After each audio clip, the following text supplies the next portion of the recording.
Welcome back to my channel, Spirituality, a journey to meet oneself. I hope dear awaken souls आप सब बहुत अच्छे होंगे, अपने इनर वर्क पे, अपने स्पिरिचुअल जर्नी पे कंसिस्टेंट होंगे और फोकस कर रहे होंगे। तो आज मैं बात करूँगी कि मुझे मेरे मेंटर कैसे मिले और मैंने क्या एग्जैक्ट इनर वर्क स्टार्ट किया। तो लास्ट वीडियो में मैंने आपसे कहा था कि मैंने सिर्फ मेडिटेशन किया, क्योंकि मुझे पता ही नहीं था कि मैं किस जर्नी में हूँ या क्या हो रहा है। तो मैंने पहले 10 मिनट मेडिटेशन किया, फिर 10 से 15 मिनट, एंड मैं रोज़ सुबह करती थी ये। तो ये मेरा 2 महीना चला। जब मैं मेडिटेट करती थी मुझे बहुत अच्छा लगता था, एकदम पीस लगता था और पॉजिटिविटी लगती थी। अब 2 महीने बाद मुझे मेरे मेंटर मिले। अब मैं मेंटर को ढूंढने कहीं नहीं गई। The mentor herself actually, if you would say, found me. तो फिर आई कॉन्टैक्टेड हर, देन हमारी काफ़ी बड़ी कॉन्वर्जेसन हुई। मैंने उनसे सब कुछ शेयर किया कि मुझे नंबर्स दिख रहे हैं और बहुत मतलब जो भी मेरे साथ हो रहा था। तब उन्होंने मुझे यह बताया कि ये एंजल नंबर्स हैं। तब तक मुझे ये बात पता ही नहीं थी कि एंजल नंबर्स एक्चुअली क्या होते हैं। और फिर उन्होंने मुझे एक्चुअली बताया कि मुझे क्या इनर वर्क करना है। तो जो उन्होंने मुझे बताया, जो उन्होंने मुझे गाइडेंस दी, वही गाइडेंस मैं आज आपको दे रही हूँ। I am just sharing my experience here. तो मेडिटेशन तो वॉज मैंडेटरी। तो अब मैं मेडिटेशन 2 टाइम मुझे बोला गया था करने, अलॉन्ग विथ चक्रा हीलिंग और माला जाप।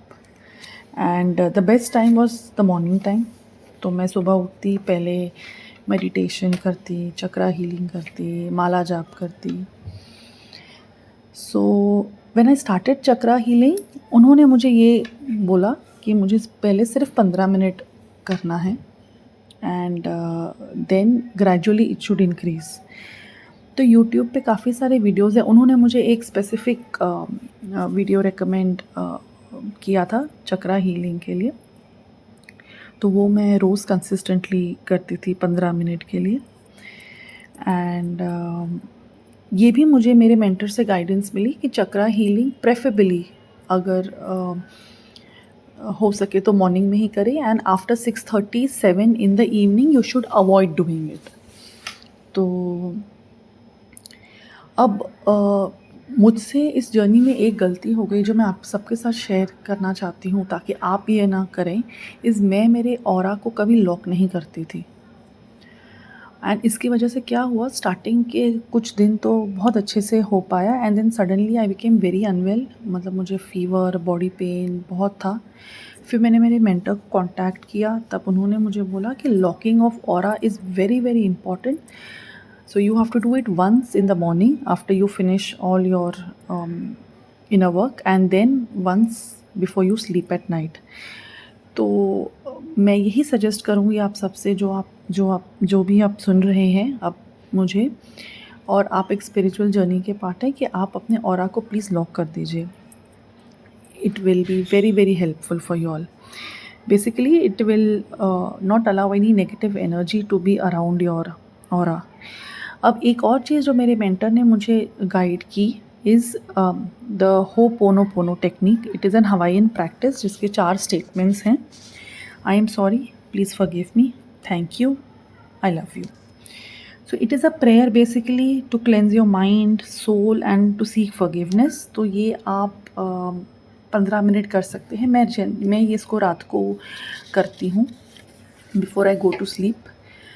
इसके अलावा आप माला जाप, जपा जाप ये भी कर सकते हैं।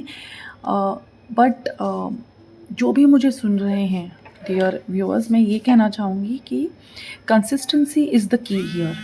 You will have to consistent in your work. तो क्या होता है ना, स्टार्टिंग में आप बहुत मोटिवेटेड हैं, you are very positive, but over a period of time जब आपको रिजल्ट्स नहीं दिखते हैं, या you feel the results are very slow, आप उतने कंसिस्टेंट नहीं रहते हैं। सो मेरा ये सजेशन है, और मैंने ये मेरे साथ भी इम्प्लीमेंट किया है, that I have made my inner work a part of my daily routine. So जैसे मैं खाती हूँ, ऑफिस जाती हूँ या दूसरे काम करती हूँ, वैसे I have a dedicated time for my spiritual work, for my inner work.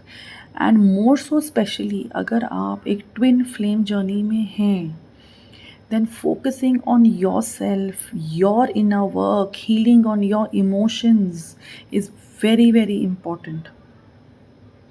ठीक है। अ, आप इसको ऐसे सोच के चलिए कि this is the time when you are connecting with the divine. जब आप ये ऐसे सोच के चलेंगे कि ये आपके भगवान से कनेक्ट होने का टाइम है, then you will feel motivated every day to do this. Okay. जैसे मैंने आपको पहले भी वीडियो में कहा था कि मैं साईं बाबा को बहुत मानती हूँ। तो मैं मेडिटेशन में ना अब उनसे ग्रेजुअली बात करने लगी थी कि आज मेरे साथ ये हुआ, आज मुझे इस बात का बुरा लगा, आज मुझे ये सही नहीं लगा। So and ask for guidance. किसी भी बाहर के इंसान से गाइडेंस लेने से आप भगवान से गाइडेंस मांगिए, यूनिवर्स से गाइडेंस मांगिए, आपकी डेटी से guidance मांगिए। Universe will definitely give you answers. You have to just be open and be alert